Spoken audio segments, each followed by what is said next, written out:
मी वैभव मोहिते बुलढाणा येथील एका वृत्तपत्रात उपसंपादक म्हणून काम करतो. गेल्या 8-10 दिवसांपूर्वी धाड येथे तलवारीने केक कापल्याचा एक प्रकार घडला होता. या प्रकाराच्या संदर्भात मी वृत्तांकन करून माझ्या वृत्तपत्रात बातमी प्रकाशित केली. त्या बातमी प्रकाशित केल्यामुळे चिडलेल्या गावातील काही गावगुंडांनी हातात शस्त्र घेऊन 19 सप्टेंबरच्या रात्री 2:15 वाजता माझ्या घरावरती हल्ला करण्याचा प्रयत्न केला. मला अश्लील शिवीगाळ करून जीवाने ठार मारण्याची धमकी दिली. या संदर्भात मी धाड पोलीस स्टेशनला फिर्याद दिली असून पोलिसांनी पत्रकार संरक्षण कायद्यान्वये गुन्हा दाखल केला आहे. मात्र आरोपींना अद्यापपर्यंत अटक करण्यात आलेली नाही. संबंधित आरोपितांना पोलिसांनी तात्काळ अटक करून त्यांच्यावर कठोर कारवाई करण्याची माझी मागणी आहे. माझ्यावर झालेल्या हल्ल्याच्या प्रयत्नाच्या संदर्भात मी पत्रकार संघटनेकडे सुद्धा दाद मागणार आहे. त्या आरोपींची नावं काय आहे?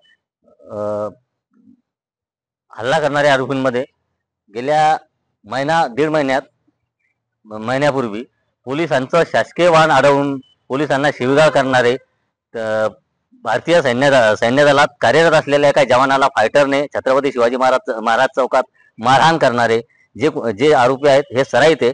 यामध्ये अक्षय बिलंगे, गोलू गुजर आणि रोशन शिंदे अशा तिघांचा प्रामुख्याने समावेश आहे.